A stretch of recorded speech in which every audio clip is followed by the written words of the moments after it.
পিছত কিমান ভোট আছে নাবিলে 100-150 ভোট আছে ইমানখিনি ভোট যদি আমি ৰাখি দিওঁ ৰাইজে যদি মাটি এটা বহিবলৈ নাপাওঁ কিবা এটা কৰিবলৈ চৰকাৰে যদি সুবিধা নিদিলে ভোটটো দি আমি কি কৰিম আৰু লাভ নাই তেনেকৈ ভোট এইটো কাৰণে আপোনালোকে ভোট বৰ্জন কৰিছে আমি এইকাৰণে ভোট বৰ্জন কৰিবলগীয়া হৈ গ'ল আমাৰ হাচামৰা কোম্পানী চুকত মানে ভূমিপট্টা প্ৰদান নকৰিলে মেইন কথাটো হ'ল আমি যেতিয়াৰ পৰা আমাৰ এই বসুন্ধৰা আঁচনি আহিলে তেতিয়াৰ পৰা আমাক বহুত মণ্ডল আহিলে কানুনগোৱা SK কিবাকিবি সকলো আহিলে আহি পেলাই আমাৰ ইয়াতে মাটি জৰীপ কৰিলে কিবাকিবি কৰিলে কিন্তু আমাৰ জৰীপত এনেকুৱা এটা কৰিলে আমাৰ এই অঞ্চলটোক কোম্পানী চুকৰ অঞ্চলটোক আমাৰ জৰীপ নকৰি তেওঁলোকে কি কৰিলে এক্সটেনশ্যন বিচাৰি হাচামাৰ ৰাইজে এক্সটেনশ্যন বিচাৰি আনি আমাক ইয়াতে গেজিং দেখুৱালে গতিকে যিটো নেকি আমি ভবা নাছিলোঁ আমি আজি 70 চনৰ আগৰ মানুহ ইয়াতে বসবাস কৰি থকা মানুহ আছিলে তেওঁলোকে যেতিয়া এই ভেটিটো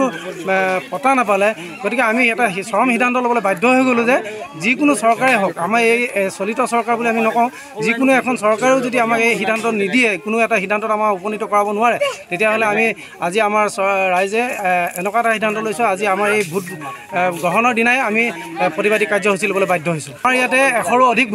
ভোট আছে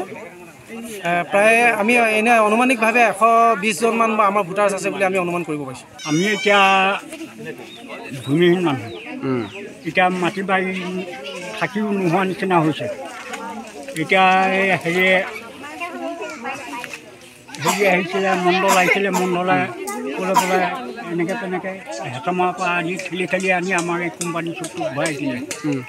এতিয়া কোনো ফালৰ পৰা আমাৰ উপায় নোহোৱা হৈছে আমি কেনেকৈ কি কৰিম ল'ৰা ছোৱালীও ধ্বংস হৈ গৈছে আৰু কি হ'ব কি নহ'ব গতিকে চৰকাৰে যদি এইখিনি সিদ্ধান্ত কৰে তেতিয়াহ'লে আমি ভুক্তভোগী দিব পাৰিম আজি ভোট বৰ্জন কৰিছোঁ তাৰপৰা আমাৰ যেনিবা থাকিবলৈ জেগাকণ আমাৰ বুঢ়া বুঢ়ী দিনত যি হ'ল এই উঠীয়া পুৰণাখন কি হ'ব সেইটোতে আমাৰ বেজাৰ লাগিছে সেইকাৰণে কিবা এটা গভৰ্ণমেণ্টৰ কিবা এটা সুবিধা কৰি দিয়ে যদি